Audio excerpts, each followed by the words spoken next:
দাদা, তোরা নাকি দিল্লিতে চলে যাচ্ছিস? ফোনে বিবাহিতা বোন জয়ী দাদাকে প্রশ্ন করে। আনন্দের সঙ্গে উৎসাহিত হয়ে দাদা রন উত্তর দেয়, হ্যাঁ, প্রমোশনটা হয়ে গেল, তাই দিল্লিতে ট্রান্সফার করে দিল। ছেলেকে ওখানে একটা ভালো হোস্টেলে রেখে পড়াবো, ব্যাস, আর কি চাই? বাবার তাহলে কি হবে? জয়ীর প্রশ্নে একটু অপ্রস্তুত হয়ে রন উত্তর দেয়, বাবার আবার কি হবে? বাবাকে তো আমার পক্ষে ওখানে নিয়ে যাওয়া সম্ভব নয়। একটা বিশ্বস্ত লোককে রাখতে হবে বাবাকে দেখাশোনার জন্য। একটু আশ্চর্য হয়ে জয়ী প্রশ্ন করে, এখন দিনকাল যা পড়েছে, কে ভালো আর কে যে খারাপ তা কি বাইরে থেকে বোঝা যায়? প্রায় তো কাগজে দেখি বয়স্ক মানুষদের খুন করে সব কিছু নিয়ে পালিয়ে গেছে, পরে জানা যায় বাড়ির পরিচালক বা পরিচালিকা যুক্ত। একটু বিরক্ত হয়ে দাদা বলল, তাহলে বৃদ্ধাশ্রমে রাখতে হবে? আমরা থাকতে বাবা বৃদ্ধাশ্রমে থাকবে? বোনের এই রকম কথায় দাদা কোনো উত্তর দিতে পারল না। তখন পাশ থেকে বৌদি ফোনটা নিয়ে একটু ব্যঙ্গের ছলে বলল, দাদা তাহলে চাকুরি ছেড়ে দিয়ে বুড়ো বাবাকে দেখাশোনার কাজ করুক।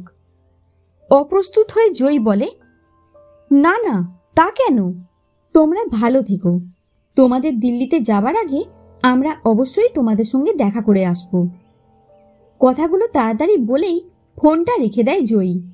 উদাসভাবে বসে জানলার দিকে অস্তগামী সূর্যের দিকে তাকিয়ে শুধু বাবার কথা ভাবতে থাকে, যে বাবা কোনো দিন মা মরা সন্তানদের কোনো অবহেলা করেননি, বরং তাদের মাথায় ছাদ হয়েছিলেন। মুখ বুজে একা লড়াই করেছেন, তবুও সন্তানদের গায়ে এতটুকু আঁচও লাগতে দেননি। অনেক কষ্ট করে ছেলে ও মেয়েকে বড় করেছেন, কিন্তু আজ দাদা শুধুমাত্র নিজের কথাই ভাবল। একা অসহায় বয়স্ক মানুষটার যদি কোনো বিপদ ঘটে, তাহলে তিনি একা একা কি করবেন? যে মানুষটা তার সারাটা জীবন সন্তানদের জন্য বিলিয়ে দিলেন, আজ যখন তার সবচেয়ে প্রয়োজন সন্তানদের, তখনই। আর আমার তো মাত্র কটা মাস বিয়ে হয়েছে, এর মধ্যে আমার বাবাকে শ্বশুর বাড়িতে নিয়ে আসার কথা কিভাবে বলবো এদের? শাশুড়িমার ডাকে জয়ীর সম্বিত ফিরল। বৌমা, সন্ধে হয়ে গেছে, সন্ধ্যা প্রদীপ দেবে না? হঠাৎ চমকে উঠে একটু অপ্রস্তুত হয়ে তাড়াতাড়ি জয়ী ঠাকুর ঘরে চলে যায়। ওদিকে জয়ীর বৌদি জয়ীর উপর খুব বিরক্ত হয়ে স্বামীকে উদ্দেশ্য করে বলে, খুব তো বন বন করো, ওর মতো ভালো মেয়ে আর হয় না। কেমন সুযোগ বুঝে কথাগুলো শুনিয়ে দিল। খুব হিংসে, দাদা ভালো চাকরি করে আর ওর বর। কথাগুলো শুনতে ভালো লাগছিল না রনের, তাই মাঝপথে স্ত্রীকে থামিয়ে দিয়ে বলে, ও তো ঠিক কথাই বলেছে, বাবাকে দেখাশোনার সম্পূর্ণ দায়িত্ব আমার, কিন্তু বাবাকে দিল্লিতে নিয়ে গেলে তুমি চরম অশান্তি করবে। তাছাড়া তোমার ব্যবহারের জন্যে বাবাও তোমাকে ঠিক পছন্দ করেন না। তাই জয়ীকে আর আমায় চিনিও না। জয়ীর কোনো লোভ নেই, ছোট থেকে একসঙ্গে বড় হয়েছি আমরা। বর্তমানে মেয়েদের বাবার সম্পত্তিতে অধিকার আছে জেনেও ও কোনো দাবি করেনি। কথাগুলো শেষ করে রন আর কোনো উত্তরের অপেক্ষা না করেই ঘর থেকে বেরিয়ে চলে যায়। সন্ধ্যার সময় বারান্দার এক কোণে উদাসভাবে দাঁড়িয়ে রন বাবার কথা ভেবে চলেছে। মা মারা যাবার পর কিভাবে দুটো ছোট ছোট বাচ্চাকে বড় করেছেন, তার সমস্ত শখ সাধ বিসর্জন দিয়ে। আর রন, জয়ীর কথাগুলো মনে পড়তে নিজেকে খুব ছোট মনে করছে সে। দিল্লিতে যাবার আর বেশি দিন নেই, তাই নিজের স্বার্থের জন্য বয়স্ক অসুস্থ বাবাকে ফেলে চলে যাবার মতো অমানবিক কাজ রন করতে বাধ্য হয় শুধুমাত্র সংসারে শান্তি আনার জন্যে। রনের স্ত্রী নীনা মোটেই ভালো মেয়ে নয়। রনের বাবার সঙ্গে অসভ্যের মতো ব্যবহার প্রতিনিয়ত করতে থাকে, তাই অসহ্য হয়ে শেষে এইভাবে একটা পথ বার করে রন। নীনার চিৎকারে রনের সম্বিত ফিরে আসে। চা যে ঠান্ডা হয়ে গেল, কোথায় চলে গেলে তুমি? বরাবর ঠান্ডা প্রকৃতির মানুষ রনর বাবা শেখরবাবু আজীবন মুখ বুজে কষ্ট সহ্য করে গেছেন। আচমকা স্ত্রীর মৃত্যু, অপটু হাতে বাচ্চাদের মানুষ করা, তার সঙ্গে অফিস। অনেকেই তাকে বিয়ে করার কথা বলেছিল, কিন্তু রাজি হননি তিনি। উনি চাইলেই ছেলে মেয়েকে হোস্টেলে রেখে নিশ্চিন্তে জীবন কাটাতে পারতেন, কিন্তু তিনি তা করেননি। বরং যতটা পেরেছেন বাচ্চাদের সঙ্গে সময় কাটিয়েছেন। যতদিন পর্যন্ত শেখরবাবুর মা বেঁচে ছিলেন ততদিনই তিনি বাচ্চাদের ব্যাপারে নিশ্চিন্ত ছিলেন। কিন্তু মায়ের মৃত্যুর পর শেখরবাবু আরও অসহায় হয়ে পড়েন। বাচ্চাদের যাতে কোনো কষ্ট না হয় সেই জন্যে সমস্ত কষ্ট নিজে ভোগ করে সন্তানদের আলোর দিশা দেখিয়ে দিয়েছেন। ছেলে ও মেয়েকে যথেষ্ট শিক্ষিত করেছেন। ছেলে নিজের পছন্দ মতো মেয়েকে বিয়ে করাতেও কোনো আপত্তি করেননি শেখরবাবু। কিন্তু ছেলের বিয়ের পর থেকেই শেখরবাবুর সংসারে ছন্দপতন ঘটল। মেয়ে জয়ী কিন্তু বিয়ে করতে চায়নি, বাবার সঙ্গে সারাটা জীবন কাটাতে চেয়েছিল। সে বুঝতে পেরেছিল বৌদির ব্যবহারে বাবা ভালো নেই, তাই তবুও জয়ীকে বিয়ে করতে হলো বাবার কথা রাখতে বাবার পছন্দ করা ছেলের সাথে। এদিকে বাবার চিন্তায় জয়ীর মন খুব অস্থির হয়ে পড়েছে। সংসারের কাজে ঠিক মন বসাতে পারছে না। শুধু বারবার বাবার অসহায় জীবনের ছবিটা চোখের সামনে ভেসে উঠছে। মাত্র 9টা মাস হয়েছে জয়ী সংসার করছে, বলতে গেলে একদম নতুন বউ। চিরকাল বাধ্য মেয়েটি মুখ ফুটে কোনো কিছু চাইতে পারে না কারুর কাছে। শাশুড়িমার কথা মেনে সে সব কাজ করে। একদম নিনার বিপরীত মেরুর মেয়ে হলো জয়ী। মনের মতো ছেলের বউ পেয়ে খুব আনন্দে আছেন জয়ীর শ্বশুরমশাই ও শাশুড়িমা। কিন্তু বেশ কিছুদিন হলো বৌমাকে কেমন যেন উদাস লাগছে। বহুবার বাড়ির লোকেরা তাকে প্রশ্ন করাতে সঠিক উত্তর দিতে পারেনি জয়ী। চাপা স্বভাবের মেয়েটা স্বামীকে মনের কথা বলতে গিয়েও বলতে পারেনি। দেখতে দেখতে রন্দের দিল্লিতে যাবার দিনটা খুব কাছে চলে এলো। শেখরবাবুর মনের মধ্যে কি চলছে তা বাইরে থেকে বোঝার কোনো উপায় নেই। শুধু একদিন ছোট্ট নাতিকে আদর করতে করতে বলেছিলেন, আমার জন্য তোর মন কেমন করবে না? বাচ্চাটাও অসহায়ের মতো বলেছিল, খুব মন কেমন করবে দাদু, কিন্তু মাকে কিছু বলতে পারবো না, তাহলে মা আমাকে খুব বকবে।